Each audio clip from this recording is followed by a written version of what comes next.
Welcome back to the Deep Dive. This is the show where we take a huge stack of history, declassified reports, scientific papers, and we try to distill it all down for you. Our whole goal here is to give you that narrative thread, the context that really makes the difference between just knowing about a topic and truly understanding it. And today we are going into one of the most unbelievable, maybe one of the most paranoid and, frankly, just bizarre chapters of the entire Cold War. Oh, absolutely. Forget spy planes, forget nuclear brinksmanship for a moment. We are talking about the U.S. government's decades-long $20 million investigation into psychic espionage. The program that eventually became known by that iconic, almost, cinematic code name, Project STARGATE. It sounds like a movie. But before we get into it, I think we have to ground this for everybody. This wasn't just some weird quirky project in a basement somewhere, was it? Not at all. And that's the most crucial thing to understand from the get-go. This was a serious, top-level initiative. It wasn't driven by whimsy. It was driven by deep strategic paranoia about the Soviets. The whole thing was kicked off by the fear of a psychic gap. That phrase, the psychic gap, it just pulls you right into a sci-fi novel. Yeah. I mean, we all know about the missile gap, the bomber gap. Right. But the idea that a superpower was genuinely afraid of falling behind in, psychic abilities, it's just astonishing. It is, but it was grounded in what they saw as solid intelligence. U.S. analysts were tracking really significant Soviet spending on what they called psychotronic research. Psychotronic. Yeah, for the Soviets, this wasn't really mystical. They saw it through a very Marxist, materialist lens. They thought things like telepathy or psychokinesis were just, biophysical energies, subtle fields that could be weaponized. Weaponized for what? Surveillance. Surveillance, communication, maybe even targeted psychological influence. And the amount of money they were spending is what really got the Pentagon and the CIA's attention. How much are we talking about? Well, intelligence estimates in the early 70s suggested they were pouring up to 60 million rubles a year into this. That is a massive investment for any research program back then. Wow.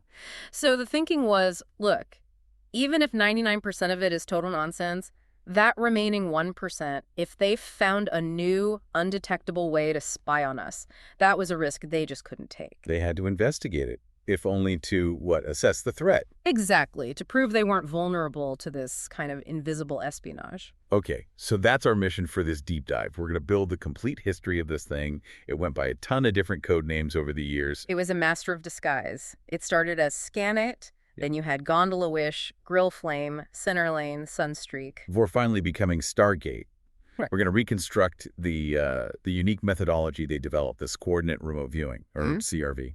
And then we'll dive into the really controversial stuff, the operational results, the incredible hits, and, the pretty embarrassing misses that targeted everything from Soviet missile silos to lost bombers and even other planets. This is the story of trying to turn something totally ephemeral, psychic ability, into a reliable, actionable intelligence asset. So let's jump in. Let's do it. To even begin a project like this, to take something as, out there as psychic perception and get a multi-million-dollar defense budget for it, you need a home base. You need somewhere that sounds respectable. You need legitimacy. And for this project, that was the Stanford Research Institute, SRI, in Menlo Park, California. And that location was absolutely critical. I mean, SRI wasn't just some university lab. It was one of the country's premier think tanks. It had deep established ties to the military and the intelligence community. So it gave them cover, basically. It gave them a crucial veneer of scientific rigor. It took the project out of the world of, fortune-telling and crystal balls, and it put it into the world of applied physics. It made it something serious people could spend money on. And the guys running it, they weren't mystics either. They were serious scientists. That's the other key piece. The program was spearheaded by two highly respected physicists, Harold Puthoff and Russell Targ. Their backgrounds were in things like laser physics and quantum electronics. Okay, so that's interesting. Why that background? Well, it allowed them to frame the whole investigation in a language the CIA could understand.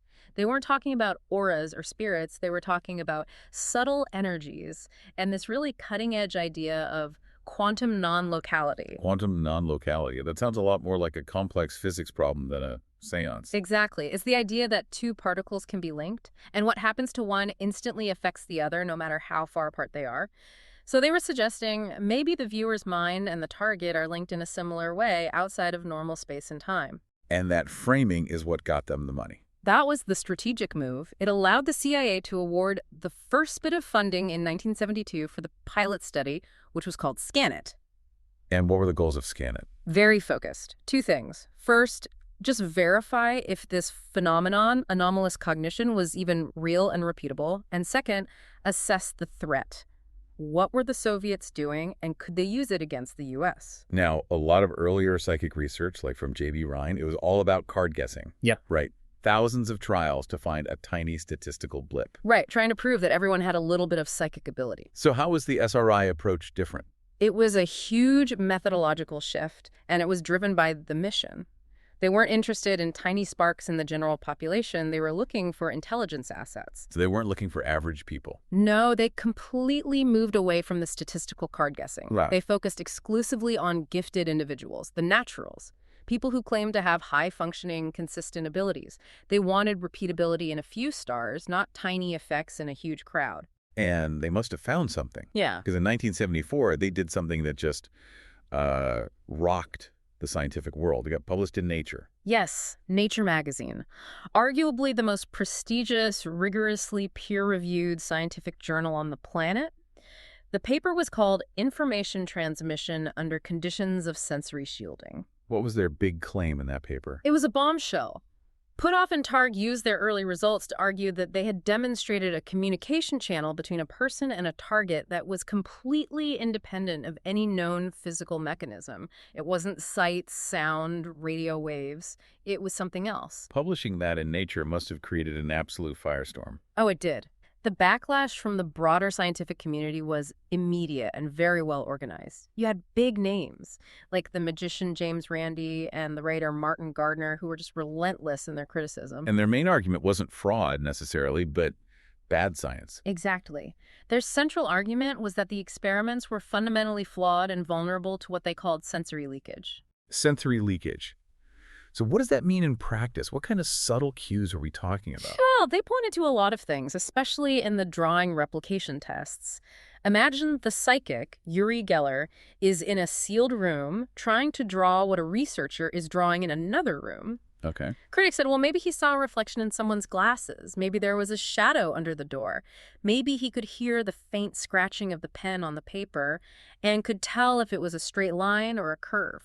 So tiny, unintentional clues. Tiny subconscious cues that a clever person could pick up on, even if the researchers themselves were acting in good faith. The argument was that it was just methodological sloppiness, not paranormal ability. But even with all that criticism, the paper served its real purpose, didn't it? It served its geopolitical purpose, absolutely. Regardless of the scientific debate, getting into Nature legitimized the research inside the intelligence community. It gave them the cover they needed. The Pentagon could now say, hey, even Nature admits there's something weird going on here. The fear of the Soviet threat was more important than achieving perfect scientific consensus. Okay, so they've got the institutional legitimacy. Now they need the talent. And that brings us to the actual people involved. This really motley crew of artists and veterans and former cops who became America's psychic spies. This is where the story gets really wild because the people were just so unusual. We have to start with Ingo Swann. He was, I guess, the most important figure when it came to developing the actual method. Right, Swann, the intellectual architect. Yeah. He was a chain-smoking artist from New York and also a pretty dedicated Scientologist, that we try to keep that part quiet. He was a fascinating character. He absolutely hated words like clairvoyance because they sounded like occult parlor tricks. He was the one who deliberately coined the term remote viewing to make it sound neutral and scientific. And his big idea, the thing that really sold it to the military, was that this wasn't a gift. Precisely. He insisted it wasn't some mystical ability given to a chosen few. For him, it was a teachable mental martial art. He believed that with the right structure and discipline, almost anyone could learn to access what he called the signal line. But before he even developed that method, it was an experiment he did involving psychokinesis, moving things with the mind, that really got the CIA's attention. The magnetometer experiment of 1972. This is the incident that's always cited as the smoking gun, the thing that got the whole project funded. Swann was at Stanford's physics department, and they asked him to focus on a quark detector, basically a superconducting magnetometer. And this thing was shielded. Incredibly shielded. It was buried deep underground, encased in layers of concrete, aluminum, copper, metal, everything you can imagine to block any possible interference. The device just put out a perfectly steady, unchanging sine wave on a chart recorder. So a perfect sealed-off control environment. The best they could build. Swan was sitting outside this bunker, and they just asked him to focus his attention on the machine inside. And according to the chart recordings, at the exact moment he focused his mind on it, What happened? the frequency of that sine wave doubled for about 45 seconds. When he consciously stopped focusing, it went right back to normal. He did it again, and the signal was perturbed again. And they had a physical printout of this. A physical, recorded anomaly on a piece of paper generated by physicists that defied any conventional explanation. That piece of paper was the catalyst. That's what convinced the CIA to fund the STARGATE pilot study. Because the implication was huge. If a mine can affect a quark detector. Could it affect a nuclear detonator? Could it jam a computer? That was the strategic fear that drove all the initial funding. Okay, so that's Swan, the architect. Then we had the guy who was maybe the best natural talent they found, Pat Price. Price was the operational heavyweight, and he was the total opposite of Swan. He was a former police commissioner from Burbank, California, very down-to-earth, very intuitive. He didn't really use Swan's rigid methods. He would often go into these deep, trance-like states where he claimed he was literally walking through the target site. And what made him so valuable, and maybe so frightening, as an asset? His very specific, very rare skill. He was apparently able to read alphanumeric data, numbers, letters, short code words. And that's hard for remote viewers. It's exceptionally difficult. The mind tends to turn abstract symbols into pictures, which leads to errors. The fact that Price could pull out specific words and numbers from inside a target was deeply alarming to security officials. It made them worry about insiders, espionage. We also have to talk about his death. It's become a huge part of the project's folklore. It has. Price died very suddenly in a Las Vegas hotel room in 1975. The official cause was a heart attack, but the story that grew up around it is much darker. What's the rumor? Well, he was supposedly meeting with intelligence contacts about some of the extremely sensitive stuff he was viewing. Some sources even claim he was viewing alleged ET bases. So the rumor, which has persisted for decades, is that he was poisoned by the Soviets, or maybe even silenced by the CIA. It just added this deep layer of paranoia to the entire program. Okay, so from the artist and the cop, we move to the soldier, the guy who really provided the military discipline, Joseph McMonigle, remote viewer number 1. Viewer 001. McMonigle was exactly what the program needed to become a real military unit. He was a career Army officer, a decorated Vietnam vet. He was recruited in 1978. And he believed a near-death experience is what unlocked his abilities. That's right. He had a very serious NDE during his service, and he felt that it had somehow opened up or enhanced this part of his mind. He was disciplined, he was pragmatic, and he was prolific. How prolific? He was the longest-serving viewer in the entire program. He conducted over 450 official operational missions. His specialty was complex technical targets like Soviet hardware. He was the kind of guy who could follow Swan's strict protocols to the letter. And unlike a lot of this stuff, his work was officially recognized. That's a crucial point, yes. He was awarded the Legion of Merit, a very prestigious military decoration. The official citation had to be sanitized, of course. It just mentioned his unique intelligence gathering work. But it's formal military recognition that what he was doing provided valuable intelligence for years. And finally, we should quickly touch on the most famous name associated with the project, Uri Geller. He was involved early on, but he wasn't really part of the intelligence mission, was he? No. Geller was critical for that initial verification phase at SRI. He did the drawing replications, the spoon bending, things that generated a huge amount of publicity and controversy. He was the lightning rod. But when it came to actual spy work, he was marginalized pretty quickly. The intelligence handlers needed consistency. They needed reliability under very tight controls. Geller, for all his spectacular abilities, was just too unpredictable. His style was too showy. They quickly shifted their focus to Swan's methodical approach and the quiet, high-precision work of people like Price and McMonigle. So they have the people. Now they need to standardize the process. This brings us to the methodology itself, the attempt to turn a psychic flash into something teachable and repeatable, the architecture of perception. This was the military's primary goal. How do you take this fleeting thing and make it a reliable asset? And the answer they came up with was coordinate remote viewing, or CRV. Before we get into the stages of CRV, let's get the definition straight.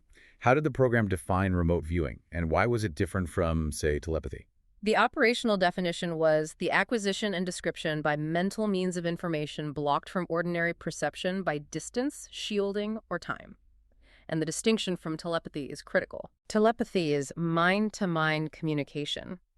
CRV, as Swan designed it, was about the viewer's consciousness interacting directly with the target site itself, the place, the geography. It had nothing to do with the minds of the people who might be at that location. So you're not trying to read the thoughts of the Soviet general. Yeah. You're trying to describe the missile silo he's standing in. Exactly. Which is a much cleaner intelligence product, and it avoids all the ethical problems of mind reading. It's just a different kind of sensor. And the setup for a session was very strict to prevent that sensory leakage we talked about. Very strict. You had the viewer, of course, then you had the monitor who guides the session and asks questions, but, and this is key, the monitor had to be blind to the target. They couldn't know what it was, so they couldn't give any unconscious cues. And the target itself, what form did that take? Usually it was just a set of geographic coordinates given to a project manager, sometimes a sealed photograph, or for practice, a physical beacon target where they'd send someone to a location to verify the viewer's accuracy later. The real innovation here was using coordinates,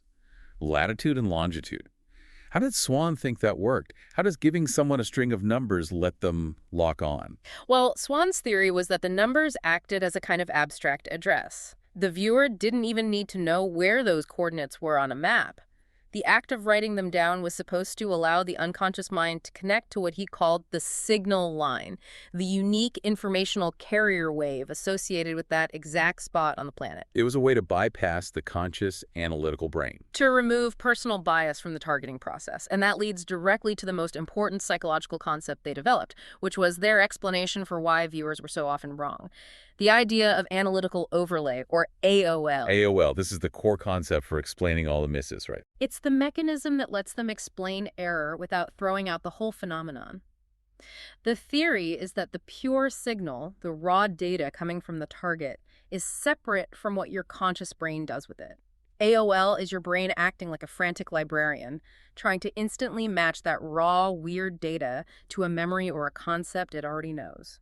Can you give us a clear example of that? Sure. Let's say the viewer gets the raw signal data. They perceive heat, light, a tall structure. Their conscious mind immediately jumps in and says, oh, I know what that is. It's a lighthouse. It slaps a label on it. But the actual target might be something completely different. Right. The target might be a missile silo during a launch. The raw data, heat, light, tall structure was accurate, but the brain's label, the AOL, was completely wrong. So the whole point of CRV training was to teach viewers to separate the raw data from the mental label and to learn how to discard that AOL. And breaking it down like that as a cognitive skill rather than a magical talent is what made it trainable in a military context. They created 6 distinct stages. A rigid, military-friendly, step-by-step methodology. Okay, let's walk through them. Stage 1. Stage 1 is the first contact, the handshake with the signal line. It's all about the major gestalt. The viewer writes down the coordinates and then immediately, without thinking, draws a little reflexive squiggle called an ideogram. A squiggle. Yeah, the idea is that this little unconscious drawing captures the basic essence of the site. A sharp, angular line might mean structure. A wavy line might mean water.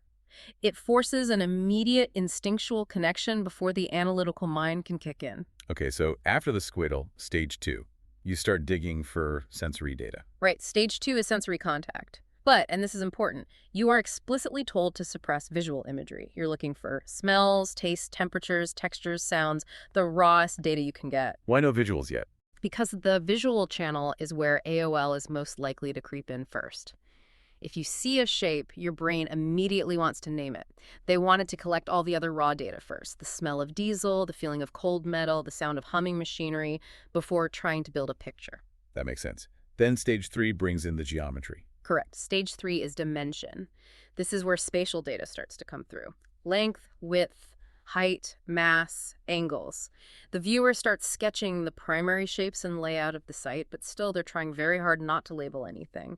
They might draw a long rectangle and a dome, but they won't say runway and hangar. By stage 4, you're moving beyond physical properties. Exactly. Stage 4 is for qualitative abstractions. The viewer's mental aperture widens to perceive the purpose or function of the site. This is where abstract concepts come in, like military or medical or research, high security, religious. And then in stage 5, the viewer becomes much more active. Stage 5 is interrogation. Now that the viewer has built this base of data, they can start actively directing their focus. They can say to themselves, okay, focus on the source of that humming sound, or go inside the dome. It's about breaking down a complex target into its specific components. And finally, the most unusual part, stage 6. Stage 6 is modeling. The viewer uses physical materials, clay, paper, wire, foam board, to build a three-dimensional model of the target. This physical, kinesthetic act of building is supposed to bypass the verbal and analytical parts of the brain one last time, often unlocking very high-resolution structural details that were hard to describe with just words or drawings. And that whole 6-stage process was the military's attempt to make this reliable, to turn a mystic into an operator. To enforce discipline and try to get consistent results from a very inconsistent phenomenon. So that's the methodology. But organizationally, the program itself was constantly in flux. It was a bureaucratic chameleon, always changing its name and its sponsor. And that history really tells the story of the government's growing discomfort with the whole thing. It was passed around from agency to agency, mostly to keep it secret and to make sure the funding didn't get cut when one general or one committee got cold feet. It all started with the CIA's SCANET from 72 to 75. Right. That was the initial proof of principle phase at SRI, just testing the naturals like Swan and Price, seeing if there was anything there. But then the Army took over with Gondola Wish. Yes, from 1977 to 78. And the focus immediately shifted. It moved from pure science to threat assessment. The Army's question was simple: can the Soviets use this against us? It was the military getting directly involved. And that evolved into the first fully operational unit, Grill Flame. Grill Flame from 78 to 83 was the key phase. This is when it became a real intelligence detachment based at Fort Meade, Maryland, which is home to the NSA. So they were right at the heart of the intelligence world. Absolutely. The viewers were now actual soldiers and intelligence officers, and they started taking on real-world missions, getting tasked by the CIA, the NSA, the DIA, even the Secret Service. It was the program's operational peak. That success also brought attention, which led to another name change. It did. The journalist Jack Anderson exposed parts of the program in a column, and the political heat forced the Army to officially pull its funding. But the unit survived, going underground as Center Lane from 83 to 85.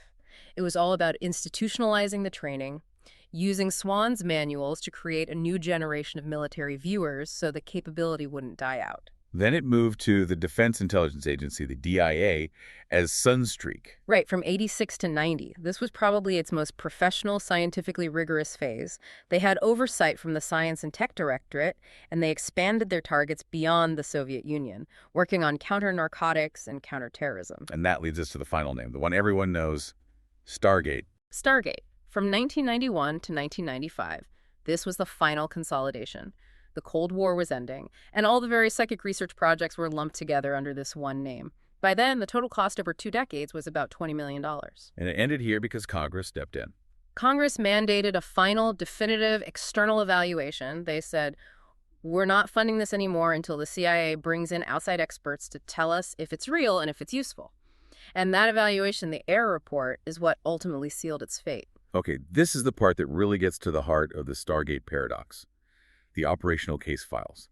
The mix of, these absolutely stunning, impossible to explain hits right alongside frustrating, vague misses. This is where you see the promise and the problem in action. Let's start with one of the earliest and most, audacious tests. The Jupiter probe in 1973. This was a true leap of faith. Ingo Swann and another psychic, Harold Sherman, actually proposed viewing the planet Jupiter before NASA's Pioneer 10 spacecraft got there. The idea was to use the data from the NASA probe, when it finally arrived, as the ultimate independent verification. There's no way they could cheat. So what did Swann claim to see on Jupiter from a shielded room in California?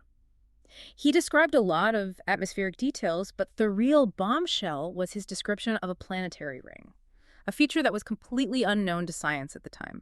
He said there were bands of tiny asteroids or crystals, maybe like rings of Saturn, though not far out, very close within the atmosphere. And what did Pioneer 10 find when it flew by months later? It confirmed the existence of a faint planetary ring system. For proponents of the program, this is Exhibit A. It's a verifiable, major hit on a target that was literally impossible to know about through normal means. It gave the program huge credibility internally. But skeptics have a counter-argument, of course. Of course.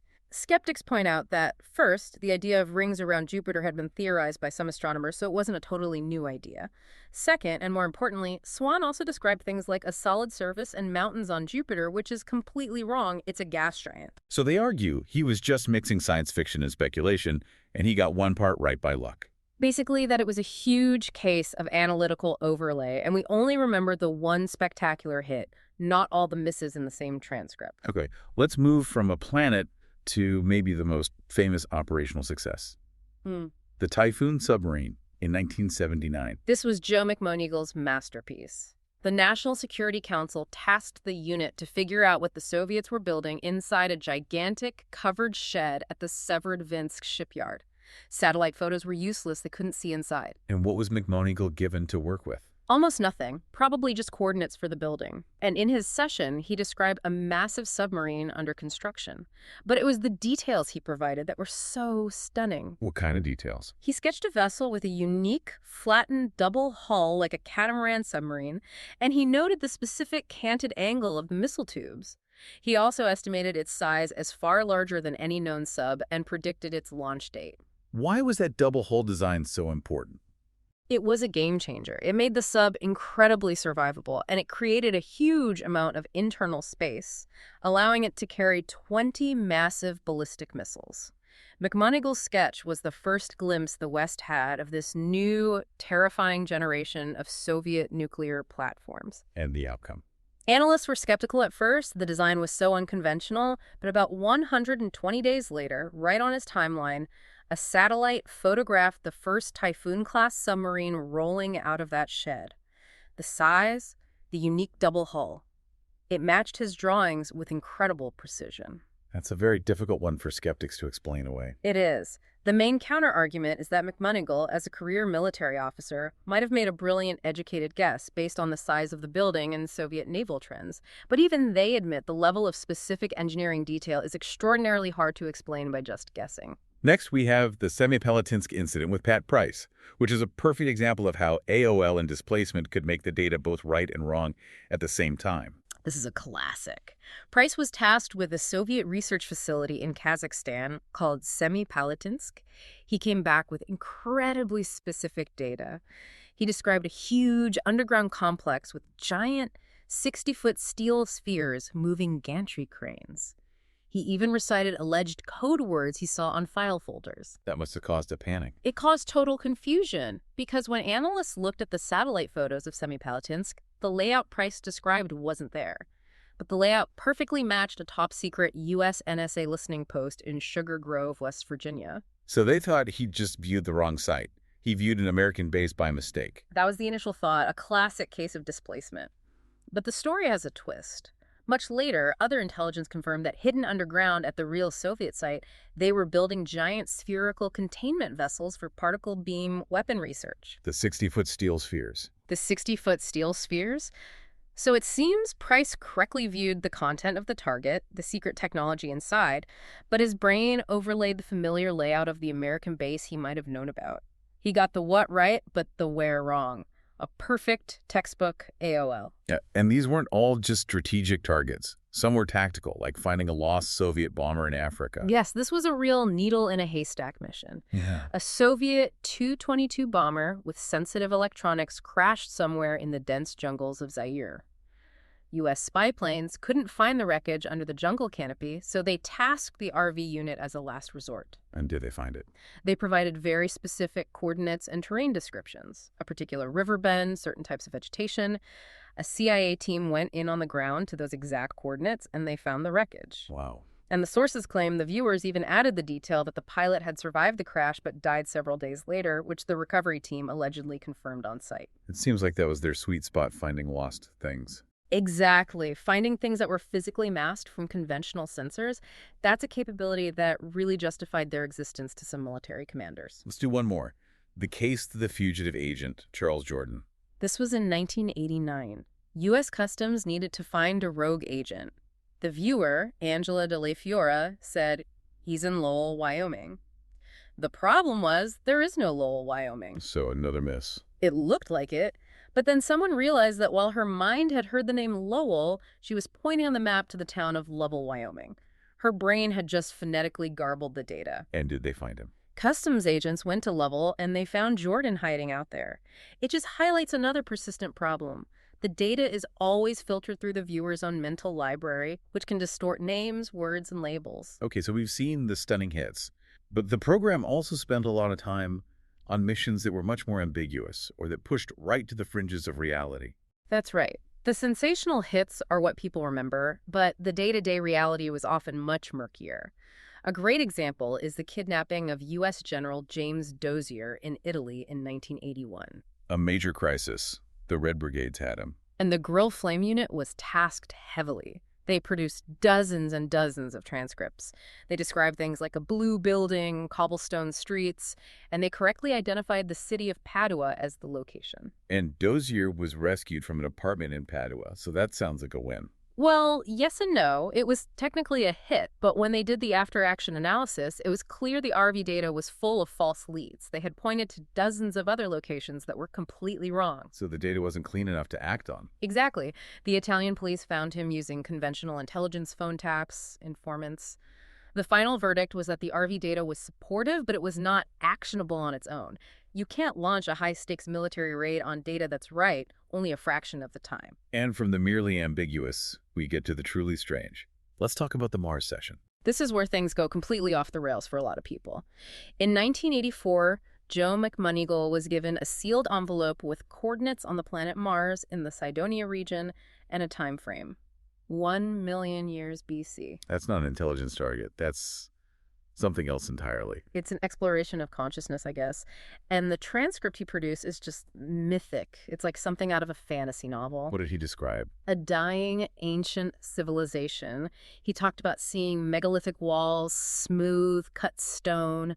He perceived what he called shadows of very tall, thin people who were seeking shelter from some kind of environmental cataclysm. Wow. He described them entering these massive pyramid-like structures to go into a kind of hibernation, waiting for a rescue party that had left long ago and was never coming back. It sounds like his mind was just riffing on the whole face on Mars conspiracy theory that was popular back then. And that's exactly what the skeptics would say, that it's proof RV is just guided imagination fueled by a very suggestive prompt. But for the proponents, sessions like this are sometimes seen as evidence of something much bigger, like tapping into a cosmic memory and Akashic record. It completely blurs the line between intelligence and high strangeness. And some of this strangeness bled into real-world paranoia, especially with Pat Price's claims about, well, aliens. Price, in his private debriefings, made some truly alarming claims. He said he was viewing active extraterrestrial bases here on Earth. He gave specific locations deep underground in Alaska and Spain.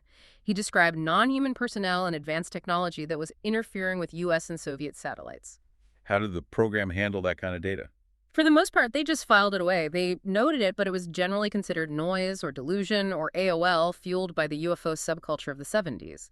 But it shows how the project couldn't help but attract these kinds of fringe elements. Let's also revisit the other major area of research, which wasn't about perception at all. It was about action.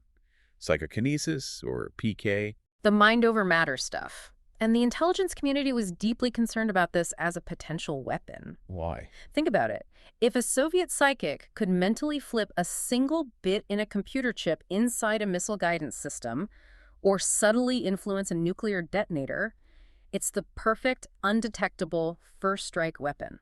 And Swan's magnetometer experiment suggested that this kind of interaction was, at least in theory, possible. So they studied it. They even worked with the famous Peer Lab at Princeton. Right, the Princeton Engineering Anomalies Research Lab. They focused on what they called micro-PK.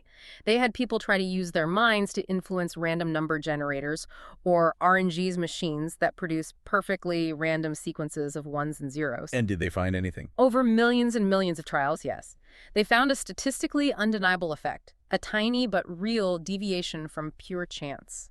The operators could, in fact, influence the machines to produce slightly more ones or slightly more zeros. But how tiny was the effect? Infinitesimally small. on the order of 1 part in 10,000. So while it was statistically real, proving that intention could have a cumulative effect on a physical system, the effect size itself was minuscule. So in military terms, it was useless. Completely useless.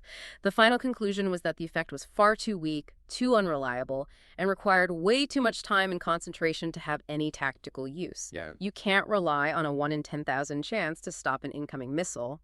The threat was deemed real in the lab, but irrelevant on the battlefield. So all of this history, the hits, the misses, the high strangeness, it all comes to a head in 1995 with that congressionally mandated final report. The American Institutes for Research, or AIR, report. This was the document that would decide the program's fate. And the evaluation was basically set up as a scientific duel between two experts with completely opposite views. That's what makes it so fascinating. On one side, you had Dr. Jessica Utz, a statistician from UC Davis who had consulted for the program.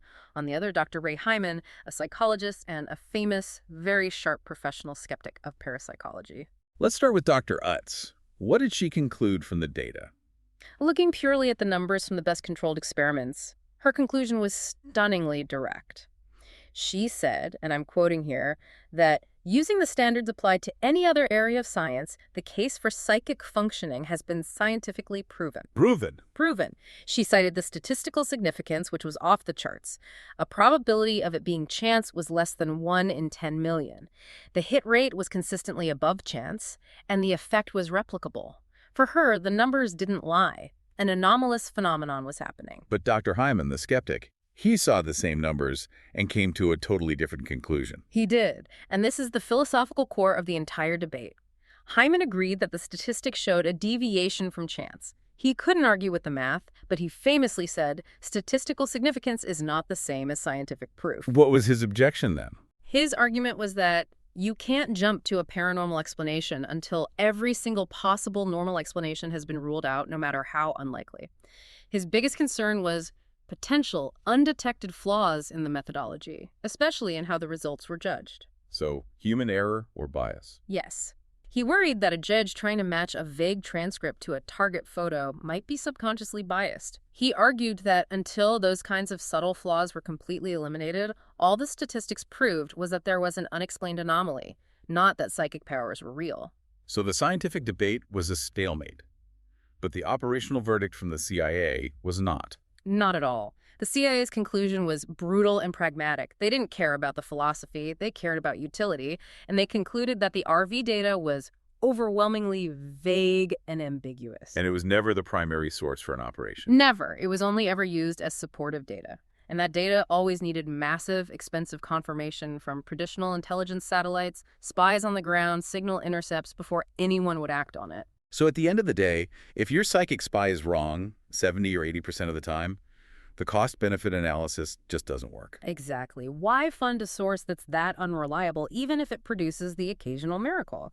The lack of consistent, actionable specificity is what killed the program. The CIA canceled it and declassified everything in 1995. And with that, Project STARGATE was officially over. But its legacy is huge. The whole thing didn't just disappear, it went private. That's the first major consequence. All of these highly trained military viewers, guys like Paul Smith, Joe McMoneagle, Ed Dames, they were suddenly civilians. They immediately entered the private market. What did they do? They started companies offering remote viewing training to the public using the now declassified CRV manuals. They offered consulting for corporations, for geological exploration, for finding missing people. They basically created a cottage industry out of a secret government program. And culturally, once the files were out, the story just exploded. Oh, absolutely. It led directly to the pop culture phenomenon. You got the book and then the movie, The Men Who Stare at Goats. And that film really cemented the image of the psychic spy as this quirky, almost comical Cold War relic. To wrap this whole incredible story up, there's a really strange poetic echo of Project STARGATE that has just emerged in the last year or so. Yes, the name itself has reappeared, not in psychic research, but in artificial intelligence. Recent reports have revealed a massive $100 billion AI supercomputer project being built by Microsoft and OpenAI. And its codename is? Its codename is STARGATE. Wow. A totally unrelated quest for technological supremacy, but they chose the same name. And it's such a perfect metaphor. The original Stargate was trying to transcend the limits of human cognition to access impossible knowledge through mysticism and consciousness. The new Stargate is trying to do the exact same thing, break the barriers of human knowledge, but through silicon and raw computational power. It's the same goal, just with a radically different tool. So in the end, Project Stargate remains this perfect Rorschach test.